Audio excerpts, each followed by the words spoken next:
Walter, who is the CEO of Tasty Catering and an entrepreneur as well. And he's going to be talking about the topic of engage or entangle. Take it away. Thank you very much. I'm certainly glad that there weren't a lot of carbohydrates in that food brand. Because hopefully now somebody will stay awake. But if you eat a blanket on the stove, put you to sleep. My name is Tom Walter. I'm a serial entrepreneur. And I'm going to tell you a story. So we should bring out the bills and a couple of these. Sit back and have story time after lunch. I've been in business since 1971 as a food and beverage owner, operator. And I've gone through command and control leadership. That's what I believed in. My father was an engineer, electrical engineer, vice president of quality for radio when they were powerful. And one of 11 children. My father was an Army sergeant, so I was raised in a strict command and control environment. And about 1989, we split off Tasty Catering from our fast food companies. And it began to grow and grow and grow. And the acceleration of growth increased into the 90s. And we started hiring high school students to work for us because we do about 450 outdoor picnics a year, outdoor events, corporate events. At UIC, up to Wisconsin, Indiana, Iowa. We brought in young high school students, and we decided to bring in the best and brightest to encourage that. We would donate money to the local high schools, student councils, do post-prom activities, ice cream socials, etc. So at the same time, I was wrestling with business valuation formulas and what is my company worth. And I have two brothers that are partners. And what are we really worth? And what is the sustainability of our company? We hired some fabulous people when we started 23 years ago. And we helped the children get through high school and college. And now, how do we get them to retirement? And if I fall over dead tomorrow, or if I get hit by a bus, how does this company continue? So we started to select young people. And we picked out two of them who were exceptionally talented. One was named Tim and one was named Jamie. Tim started his first company, was in high school, and by the time he was in college, he stopped playing Division I soccer and a scholarship to devote time to the businesses he was forming online. And we lured him away from a bank. He'd started with us as a dishwasher, but he still worked for us. So he came back to Chicago while I was working at a bank, and I made him an offer he couldn't resist. And thank God he worked with us instead of me contributing to his bank.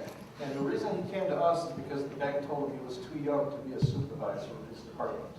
Too young, not too bright, not too sharp, not too good work ethic, you're just too young.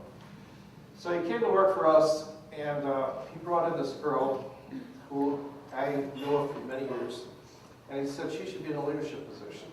And I thought, she is just not a leader because she's a cute young girl. My biggest mistake.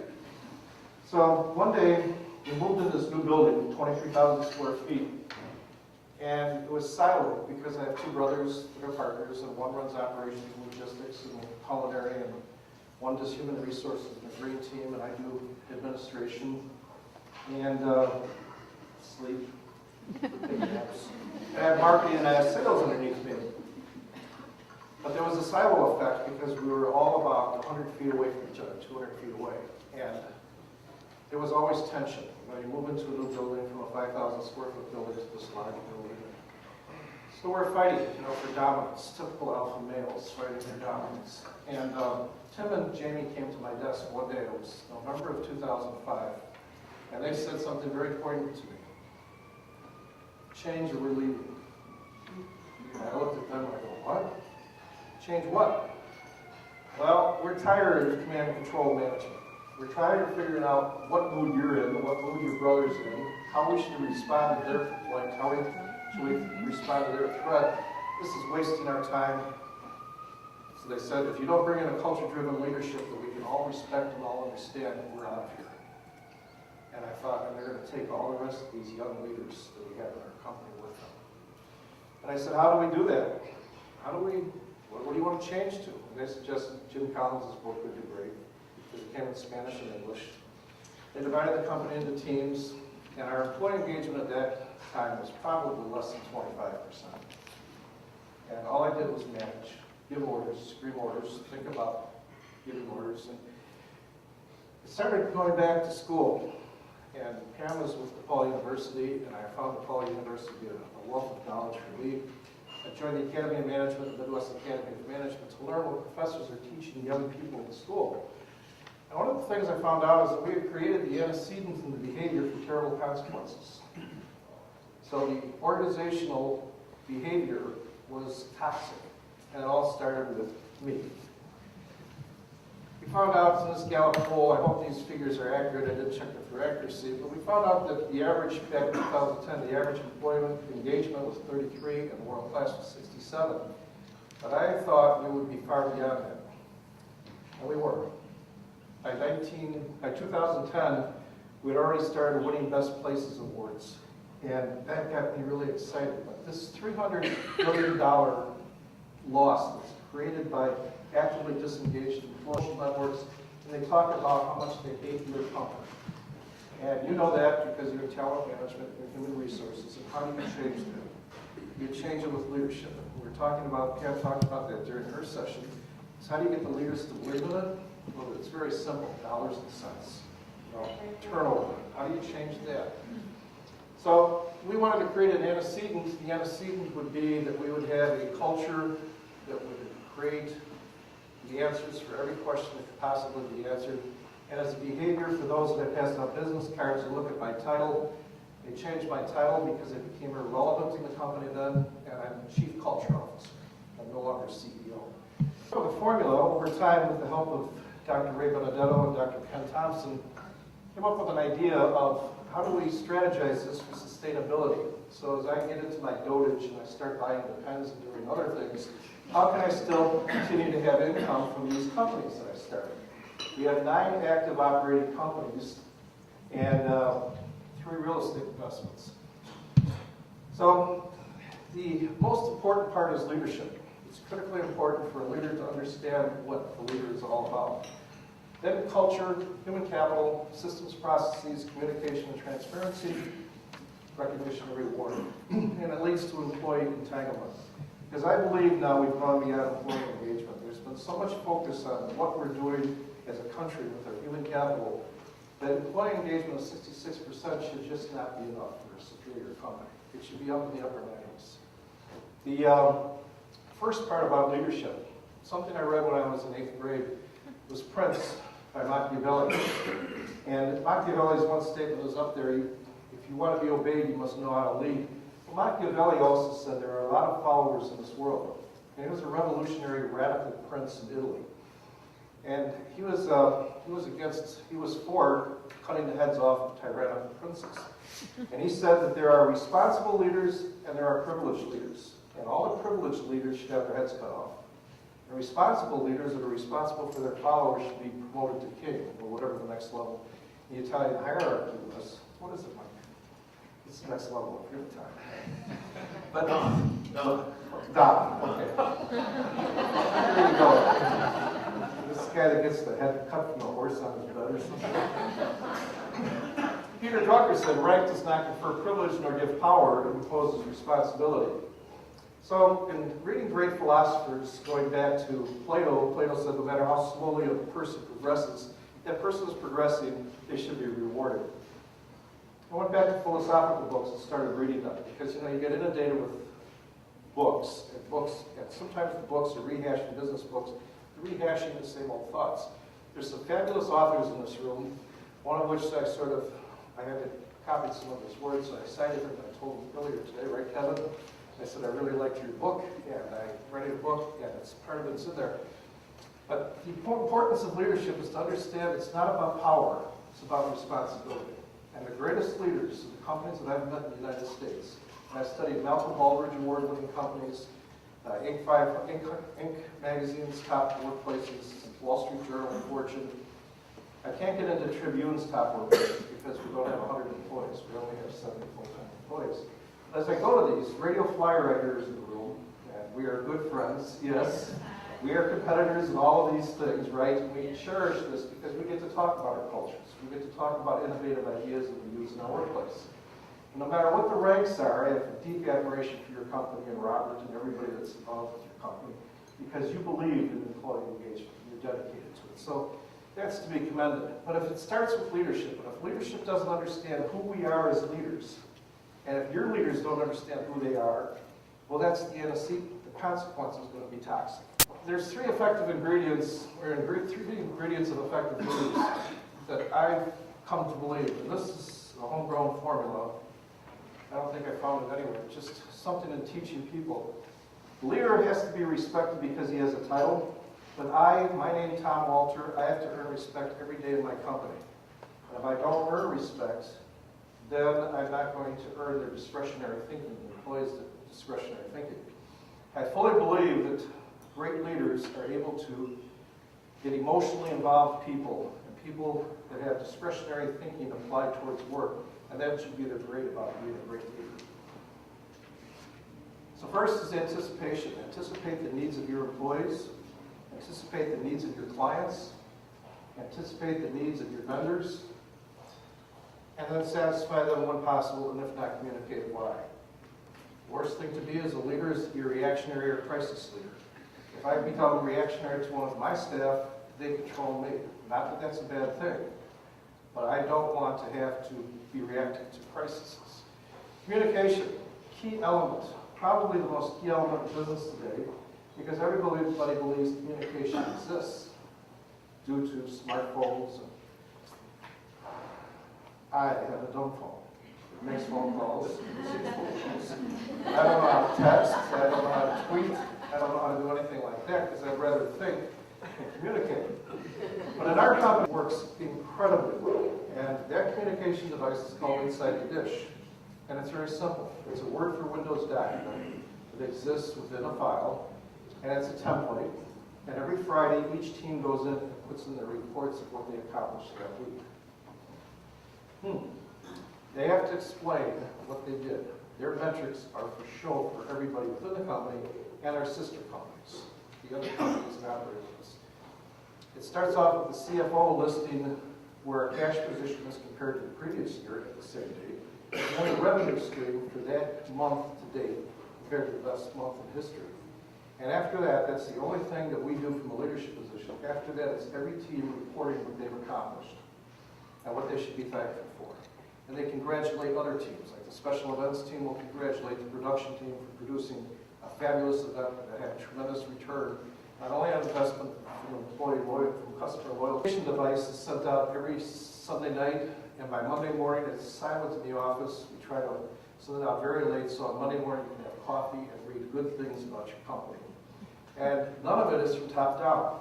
One paragraph, news about us, it's me. The rest of it is from peer to peer, employee to employee, and it's not edited. Sometimes one of our drivers might put in the wrong word that's not socially acceptable, and we'll have to strike that out. But only for vulgarity do we edit anything that they say. And it's really cool to see them give recognition to their peers and earn recognition. Delegate. Now, sometimes we forget that we're all human. We all have a desire to be somebody. Martin Luther King said it perfectly, Martin Luther King Jr. He said, I am somebody. And I was a child of the 60s. I've never forgot that. I was sort of a bum at the time. I was out on the streets. I was homeless in 1967, 68. And I always thought, I am somebody. I am not just this guy you see. Inside is somebody. And so my purpose of putting delegate up here is that I want even our dishwashers to understand how important they are to the thrill of the company's success. So we carefully explain what the procedures are. That's the antecedent. We explain what the behavior should be, and then we expect the consequence to come out in a certain fashion. It's clearly stated, and it's clearly done, and everybody feels important. Motivation. This is something that drove me from home at 19. My mother was a manipulator. She manipulated. You want to go out tonight? Do this. Then do this, and then do that. Finally, one night I walked out and never went home. And I swore at that time I would never manipulate my children, manipulate people that work for me. I would motivate them. Because to me, once you manipulate, you lose respect forever. And as a leader, if I was talking to a room filled with leaders, a CEO roundtable or something, I'd say that is one of the most dangerous tools you have, is that manipulation. So if you motivate and make sure your employees are doing this for their own good, then there's value. You pull that discretionary thinking, you pull that employee engagement up, because now they know it's going to be for self-satisfaction. Managers, They love the word manipulate because it gives them power. Managers want to be in control. They want to give orders. Leaders don't really care about orders. They're more concerned about the results. Emotional intelligence. We have an in-house training program called TC University. Everybody takes 24 hours of paid time to learn different business courses. And one of them is leadership. And within leadership, we even teach entry-level culinarians and peel carrots. We teach them emotional intelligence. We teach them organizational behavior. We teach them organizational development. But we explain the perceiving emotions to understand their emotions and what other emotions of others. Do they look for a smile in their fellow workers' eyes? Do they see happiness? Is it a transformational relationship or is it a transactional-based relationship? Reasoning with emotions. How do you use your intelligence to spur on people with abilities? How do you use your emotions and their emotions to spark them to think better, work smarter, be happier? I know if I came up to Mike and said, Mike, great job, that was awesome in front of everybody. That's motivation, it's also reasoning with emotions. It's providing an emotional release to you. Understanding emotions. I'll never forget in 1972, I just opened up this hot dog stand in Niles by Roofing General. And I was trying to build a business, a brand image, based on quality and service. And I was talking to this gentleman. It was a slow afternoon. I made him a hot dog, a perfect hot dog. And, it seems so trivial now, but it was such a milestone in my life. And the guy was a sourpuss. Couldn't get this guy to talk, couldn't get him to make eye contact with me. And I'm thinking, this guy's a real so-and-so. What's wrong with you? Be nice to you. You should be nice to me. Courtesy is contagious. I really was getting mad at this man. I wish I would have hit a hot pepper inside of this hot dog. Then I said to him, sir, what's wrong? There's trouble today. He said, my wife died an hour ago. And that was emotional intelligence. And that taught me to see. It's what lurks deeper inside. 2 weeks ago, 10 days ago, one of our culinarians had a 14-year-old son hit by a car and killed. And I walked in, and I had no idea about it. And Marcus showed up because he didn't know what to do. And so I walked over and talked to him. And the chef came over and explained what happened. And I started hugging this man. He's crying. He's like 35 years old. He's sobbing. He's crying and hugging him. But that release of his emotions and understanding that the emotions that he was going through at that time made a big difference. 2 other things happened in the last 7 days, about understanding emotions. We have a girl who just had her second baby in 18 months. Brilliant salesperson, wonderful lady. And she came back just to get dressed up and come back into work. I looked at her and I saw Amy Winehouse all over again. Same thick black hair, same slight frame, and she looked just as drawn. And I said, Peggy, are you okay? I haven't been able to sleep. What else is wrong? My body is sore. I said, get to a hospital. Because I'm the second oldest of 11 kids. I went through postpartum depression with my mother. So all the same traits. Found out that she had 50 times more adrenaline than her body should have had, and she had 0 serotonin. How long was she going to live? How long before she had kidney problems or liver problems? But she never thought about it. She didn't understand postpartum depression, and I don't understand why. But by watching emotions and understanding emotions, then the employees are released, they're able to trust you, and the word love comes into it. The managing emotions. I have a 1-star salesperson that landed this McDonald's corporation after all the ladies failed to get it. This guy's an ex-college football player, and he said yes man and no man to the ladies.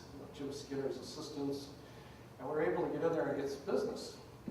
And so I was real proud of Patrick. I gave him a man hug. Came up behind him and Patrick, I'm surprised. My arms were so big. But one time Patrick really screwed up. He really screwed up. He broke our culture. And so I had to take him into a room. And I could tell that my words had no effect on him. Remembering as a football player, I cried screaming at him like I was his offensive line coach, yelling at him, calling him a stupid idiot, calling him a jerk. He responded. You have to know which emotion to pull out. If I would have gone after some of the ladies, they would have left in tears and quit and sued or whatever.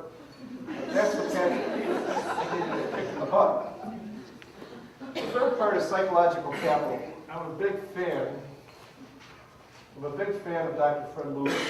I'm going to be at the Academy of Management in Boston this year on a symposium with Dr. Fred Luthens. Dr. Fred Luthens was the chief Gallup Science books on organizational behavior. I think he's the Albert Einstein of organizational behavior. I suggest you write Fred Luthens down, look him up in Wikipedia. But he discovered the psychological category. I don't know how academics do it, but they invent these things. But it really works. It's here: hope, efficacy, psychological resiliency, and optimism. And great leaders possess this. Fabulous leaders possess all of those. We did a study as part of this book on a company that has 4,500 employees and turned their employee engagement from 66 to 96% within 5 years. How did we do it? Part of the hiring process. Because they focused on optimistic people. So as leaders, everybody within our company now not only has to be optimistic, but we test them on efficacy, the ability to set goals and achieve them, or know when it's time to shift their goals. Psychological resiliency, that's hardiness. You know, I failed twice. I lost $1 million in one restaurant when I was 30 years old. I lost $1 million in another restaurant when I was 37 years old. So at 19, I was broke. 30 years old, I was a millionaire. 31, I owed $1 million. My wife and I went into a Pizza Hut. Our credit cards were shut off. We had to go out to the car to take the change out and scrape the pennies and nickels to pay for the pizza. We thought that was pretty funny. But at that time, I said, you know, I said my prayers at the end of the day and said, right, God, it's all yours. I did the best I could. That psychological resiliency kept pushing me and pushing me and pushing me. And I find out the people around me, the strongest leaders that work within our group, and the strongest leaders I know outside, possess tremendous psychological resiliency. So hope, efficacy, psychological resiliency, and optimism are key components of great leaders. The next piece of it is the culture. Culture is a decision-making process that everyone trusts. It prioritizes how decisions are made, and when it's really strong and powerful, everything in your company works smoothly. When you start to have a decision process break up, people don't understand how decisions are made, it's because your culture is broken. And Peter Drucker said it perfectly. He said, every organization has a perfect culture for the results they get. So if you've got a crappy company, you've got a crappy culture. If you've got a great company, Radio Flyer, you have a great culture, right? It all starts with that culture, human capital. It all starts there. So the decision-making process, employee generated, is far better than any leader imputing their culture onto you.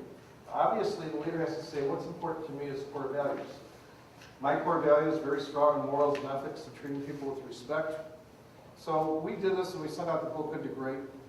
We brought them in, we brought one representative from each team in, they sat around the table, and I said, this is it. Here goes our company. If these aren't the right choices, I'm dead. I'm like Phil Emery during the draft. You know, you draft that Shea guy, you're either going to make it or here goes your reputation for the next 10 years. So our employees said the first core value we're going to have, and this is based on all the teams talking about, is we'll always be moral, ethical, and legal. And I said, wow, no one's ever going to steal from me and nobody's ever going to laugh at me. This is awesome. Right to me. Second one was we'll treat all with respect. I said, throw out the employee handbook. You treat people with respect, it's done. The next one was high customer service standards, quality in everything we do, competitiveness, a strong determination to be the best. Our company is littered. We have 3 professional athletes that work with us during their off-season, and they work during their season. They communicate virally. But they're very competitive. The next one is from Immanuel Kant, and Jim Collins used it, and this is critical. I think Pam mentioned this earlier. A circle of discipline, an individual circle of discipline.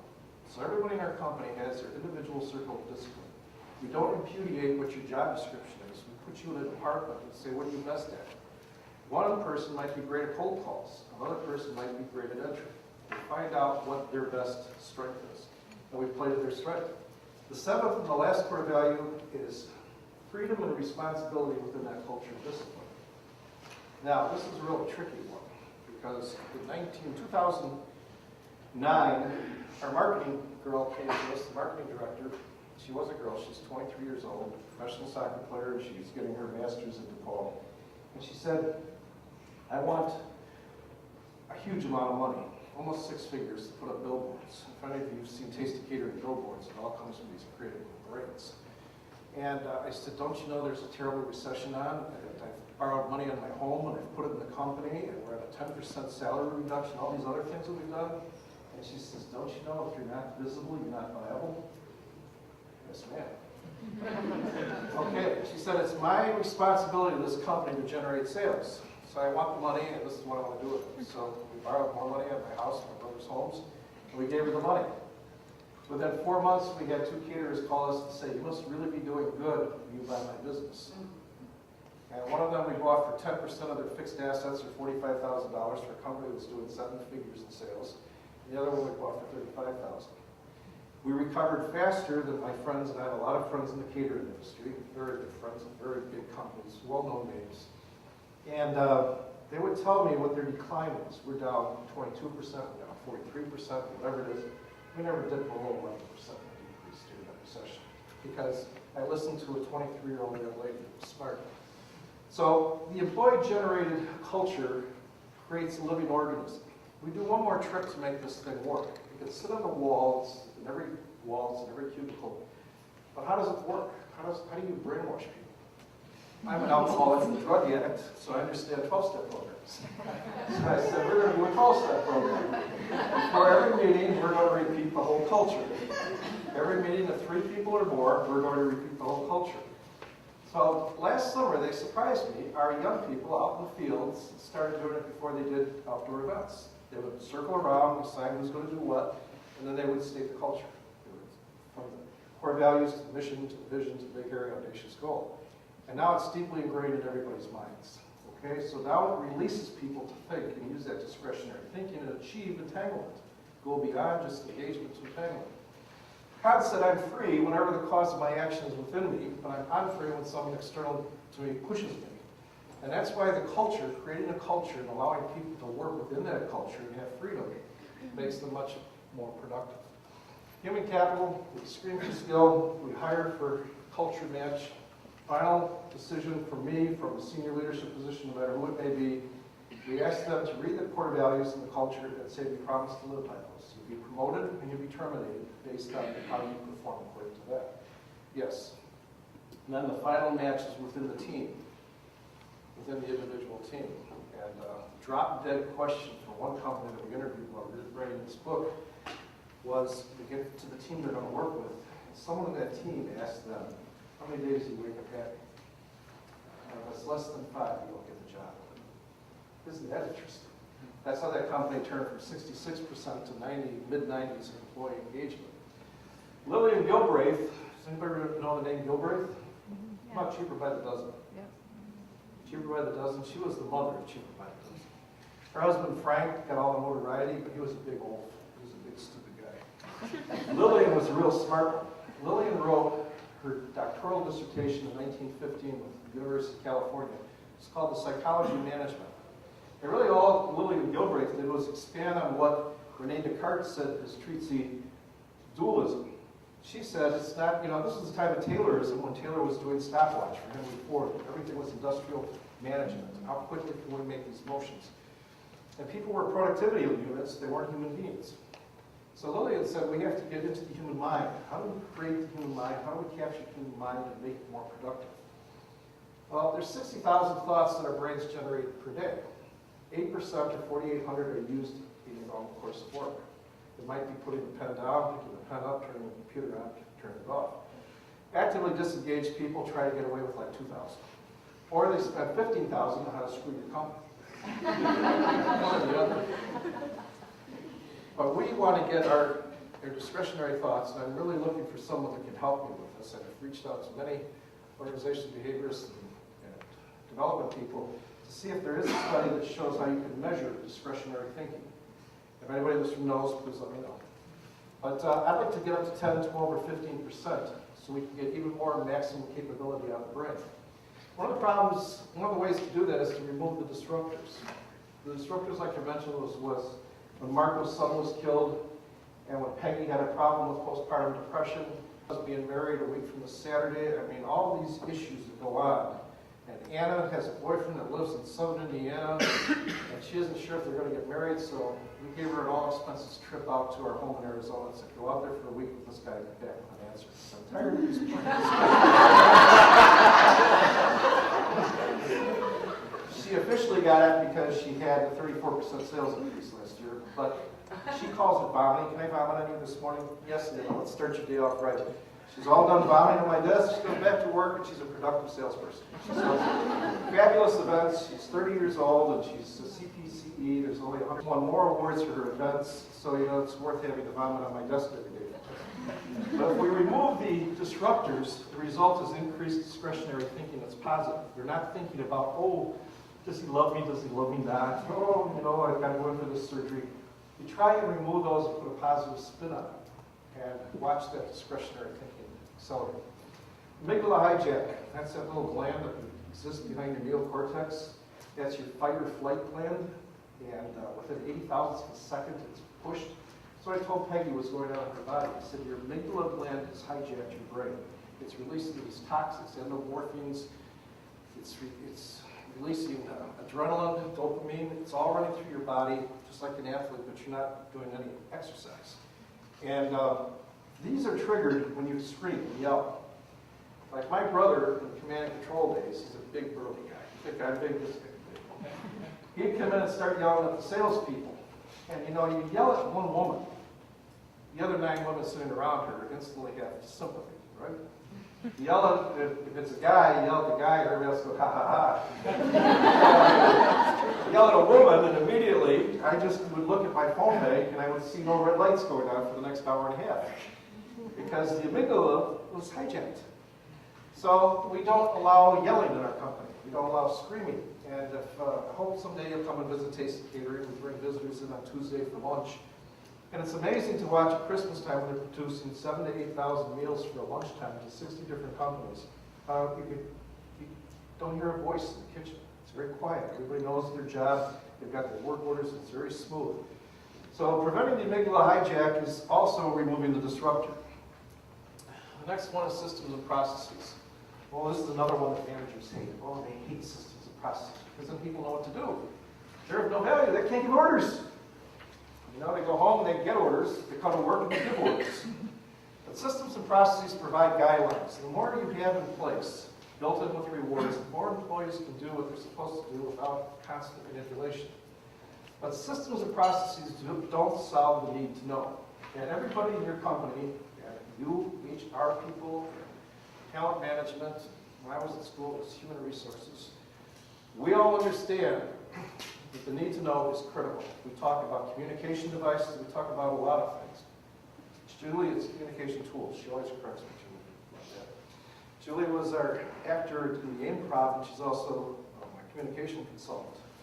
But she always corrects me and says, communication tool, Tom, that's what it is. I said, okay, it's a communication tool. The effective ones are peer-to-peer, and it's also open book management transparency, complete transparency. If your employees have a need to know, they're going to be obsessed with their discretionary thinking about those needs to know. So we practice open book management. We took it to an degree, to an exceptional degree, because I went to the Small Giant Summit in Constance, Germany last year. And there were 70 or 80 companies from around the world that gathered in Constance, Germany to talk about how to build a great company. And the author of The Great Game of Business, Jack Stack, was there. And Jack Stack and his lovely wife Betsy and my wife Bobby, the 4 of us spent a lot of time together talking about this. The Great Game of Business. And here's an interesting story. I'll tell you quickly on this story. Jack was a big shot at International Harvester. And then Springfield Recycling Center in Springfield, Illinois, Springfield, Missouri, was having issues. So they sent Jack and Betsy down there. And then they were going through the bankruptcy proceedings in early 80s, 82, 83. And Case was going to buy Springfield Recycling Center, and they were going to gut the assets, knock down the buildings, and flatten it, and take all the jobs out of Springfield, Missouri. So Jack asked International Harvester, would you give me a chance? And they said, yes. How much money do you have? He said, $100,000. The sale price was $9 million. And he said, Jack, we'll give you a chance, but we're going to take it back from you if you're not able to run it. So he goes home and he tells Betsy, I got this great news to tell you, Betsy. It's awesome. Betsy says, Jack, I got earth-shattering news for you. Oh, my news is going to really change our lives. She says, my news has changed our life. Guess what Betsy told me? She's pregnant, her first child. So he said to her, oh, that's great. What's your news, Jack? We have an opportunity to buy a Springfield Recycling Center. We don't have that kind of money. No, but your mother has $50,000, your brother has $25,000, and we can leverage your house, you get $25,000. So Jack bought Springfield Recycling Center with an 89-to-1 debt to equity ratio. He owed $8.9 million with a pregnant wife. And he went back to his team, people at Springfield Recycling Center, and he said, we're going to play this game of business. And if we do it right, I guarantee all of you will have $55,000 within 3 years. And that was the Enfield, Missouri. This great game of business is accelerated to the point Southwest Airlines, there's a whole bunch of companies that now take this, go to this training and learn it. I sent our CFO, the bright, brilliant kid that said change or we'll leave. And he said, why do I have to go? We have open book management. Everybody sees their P&L, sees their balance sheets. We teach it at TC University. I said, just go down and see what it's all about. Coming home, his wife told me he spent 2 hours on the phone talking about how excited he was. So we sent 4 more people down. Next week, we'll have 4 people at their convention in St. Louis. But this open book management form of great game of business is we have one wall that must be 15 feet tall by 20 feet wide, which is all whiteboard. If you come and visit us and have lunch, Tuesday, come. We all eat in the same room, operation room. Our chefs prepare lunch for us at 12:30. We lock the doors, turn the phones off, and we have lunch as a family. And up on the wall is our P&L statement. I hope you know, the accurate P&L to that week.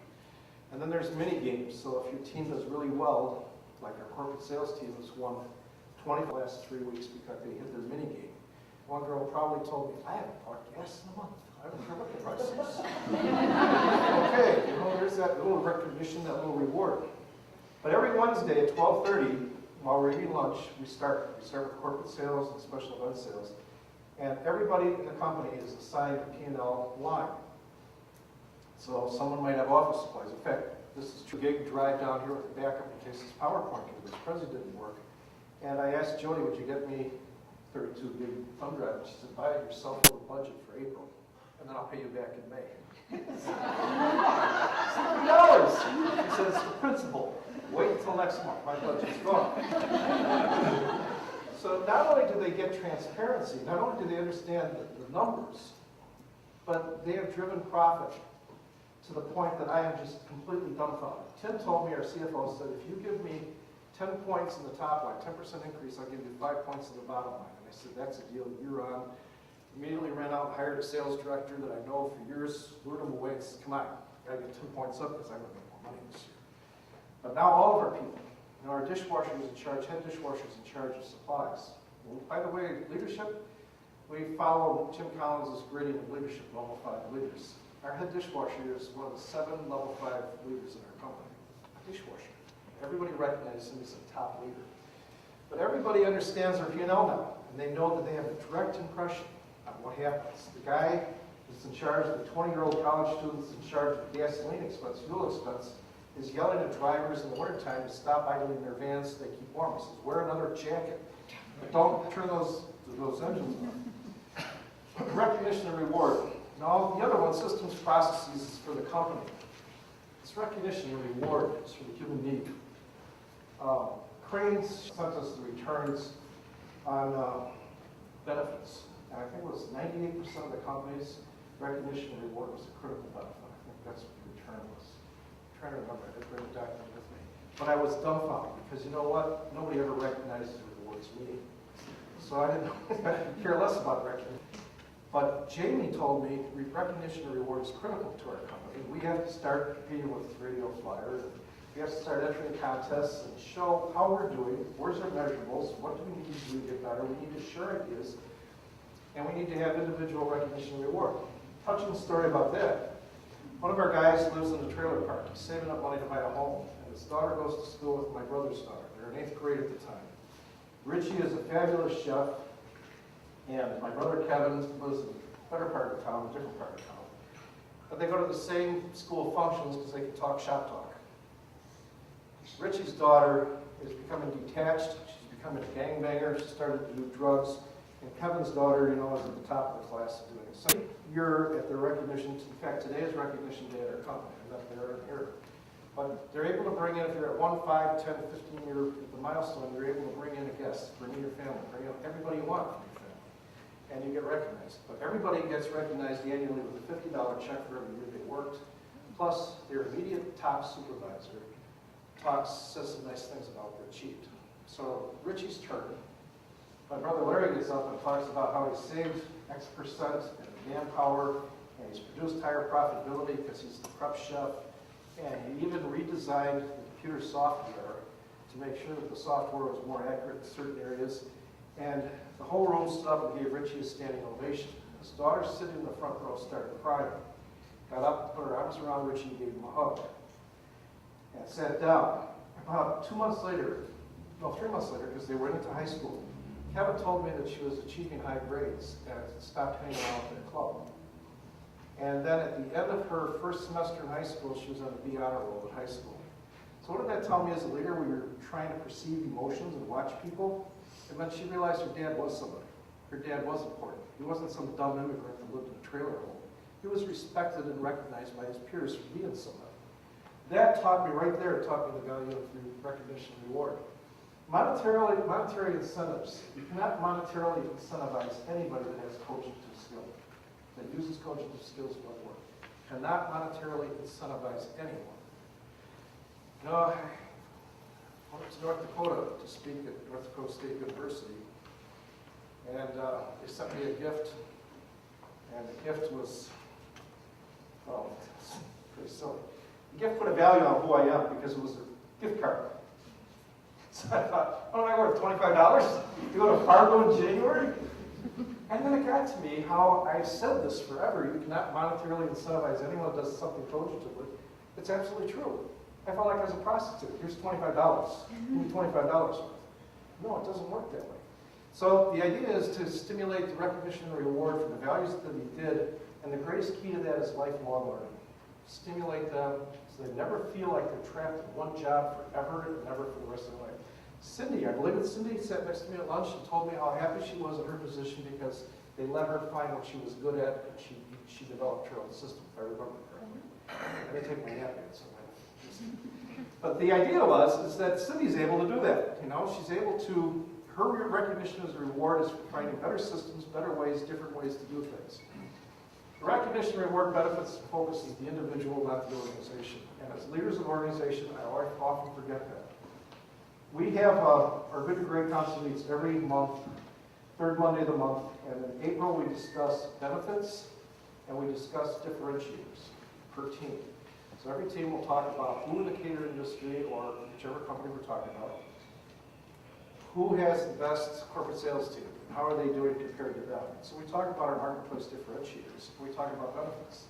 This year when we asked our employees, you know, all the teams, the agenda goes out, the teams discuss it, and we asked them, what benefits? Let's talk about benefits now. Who wants to change benefits?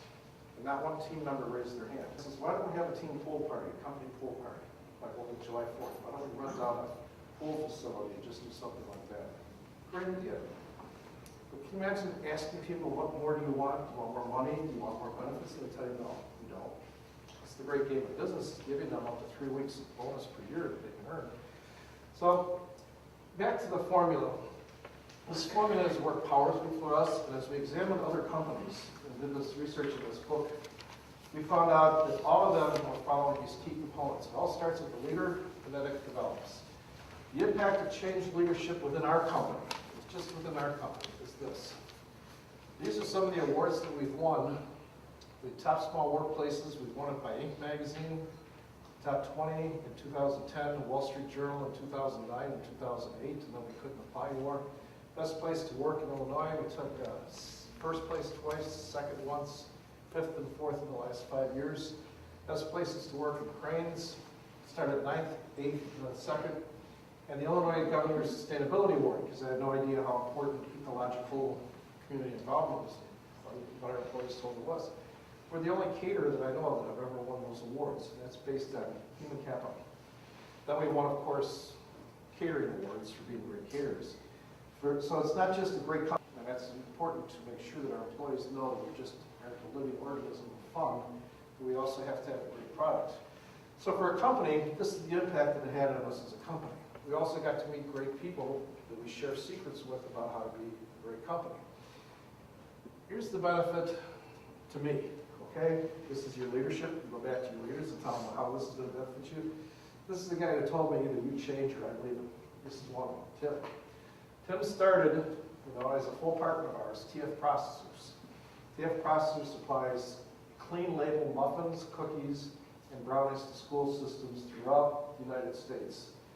We'll be a gold standard company next year, and this kid just turned 30 years old, and he started that company when he was 24 or 25 years old because our ovens weren't going long enough. And it is so awesome. He drops a check on my desk every month. Then Jamie, this is the second one that came in. These two are the ones that came to me and said, change or we're leaving. Jamie was doing a business plan for her MBA program and brought it in, and she said, I don't like the fact we're doing gift baskets with plastic baskets and plastic peanuts, and that's not part of our culture. It's got to change. And her business plan was all about these green boxes, which are made out of banana leaves and palm fronds, and has coconut stuff on the inside. And it's really cool. And she sells a lot of them. She sells a lot for Inc. Navistar. There's a bunch of companies that buy her product. It's e-commerce based product, whatever it's called. But anyway, she sells a lot of stuff. And Tim and her started this, and so she brought this business plan to the leadership team. And I said, I'd like to call to order a meeting of That's Caring Incorporated, and named Jamie CEO, 20% shares for her and Tim and my three brothers. And my brother Kevin got up and left and came back with a check made out for $50,000 to her because that was her funding request. And she thought this was an exercise, is this how you do it? We asked for money. I said, no. You have 12 months and you have to start repaying that. Get to work. And now that company is successful.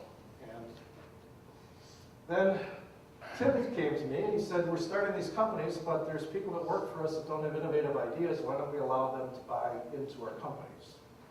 So he found suppressed property in Glendale, Arizona that was on short sales. He found out which banks were selling at 72% less than the foreclosure amount.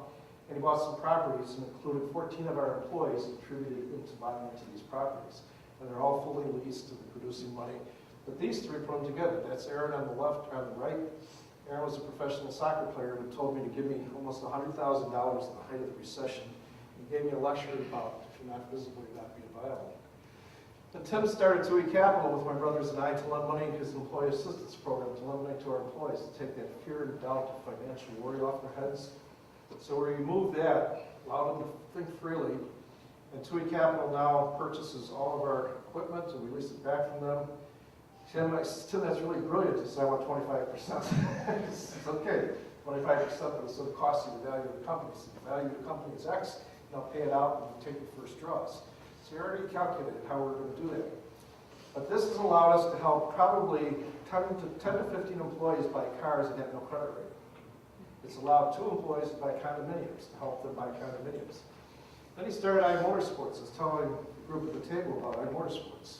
So Tim sits next to me, and I read the Wall Street Journal in the morning. I throw over the cube to him, and he reads it, and he says, Honda and Suzuki are not producing motorcycles this year because of the recession, but they're going to make all their dealers buy motorcycles.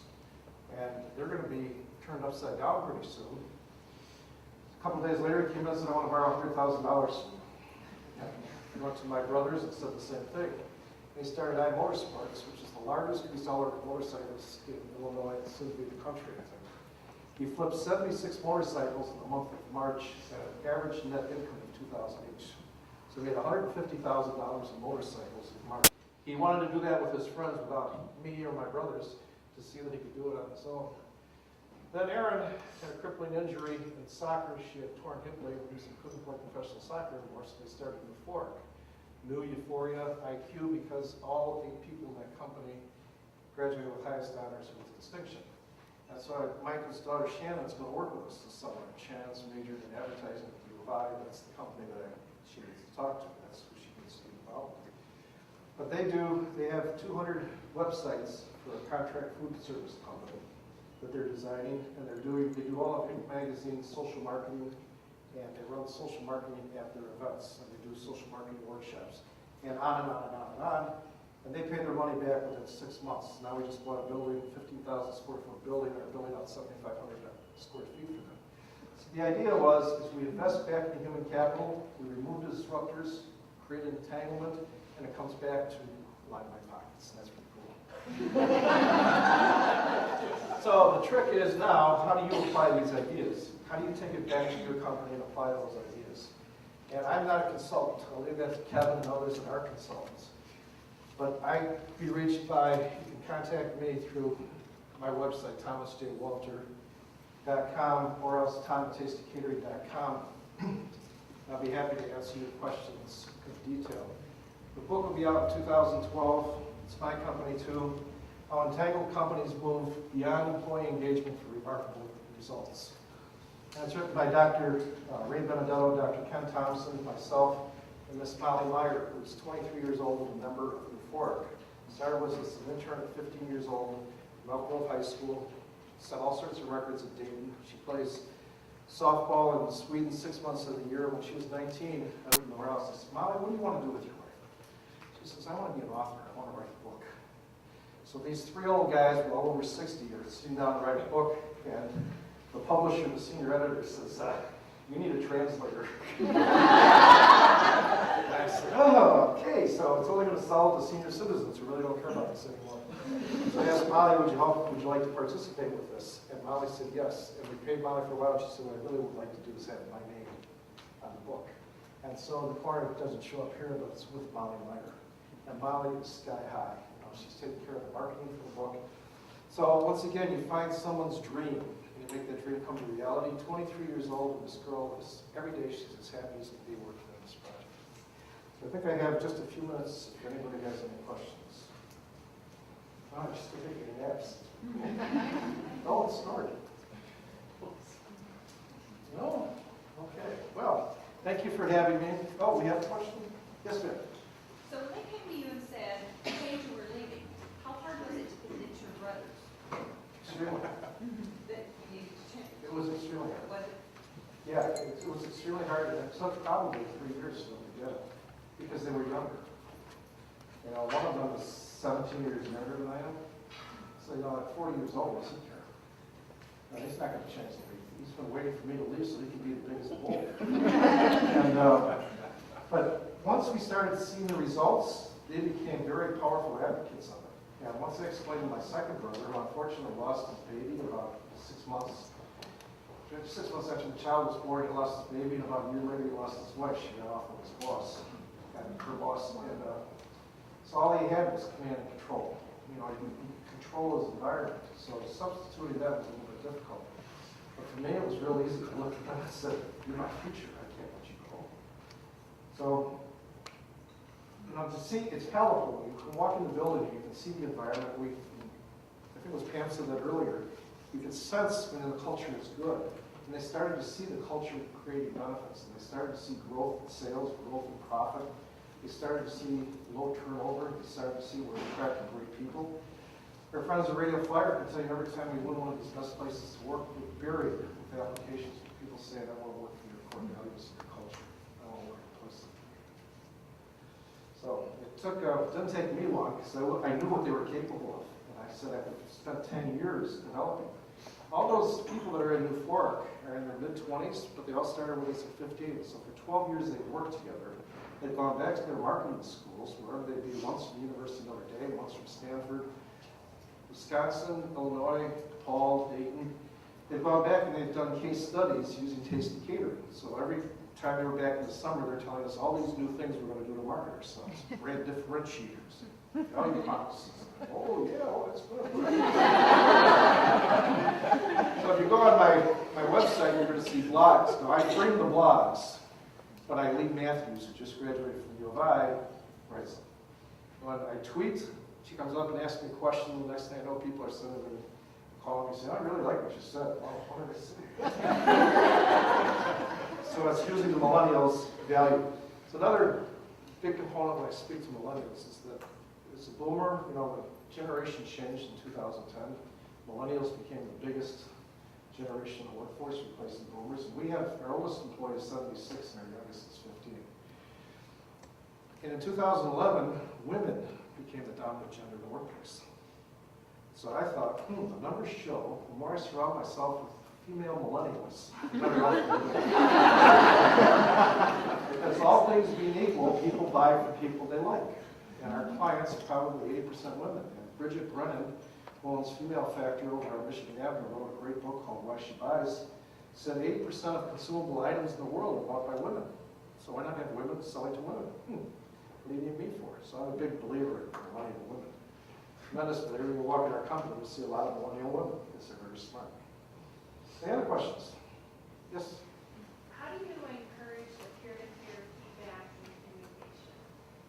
Because they meet as a team, and part of good to great is to conduct an autopsy without blame, and then confront the cold brutal facts. And we work on that. We work on it project by project until we get it.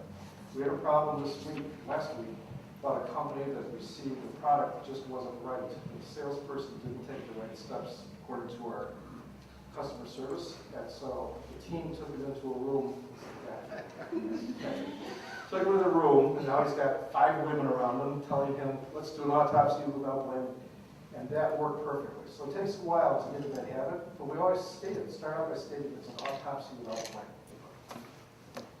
Is there any other questions? I think I'm out of time. Thank you very much for that.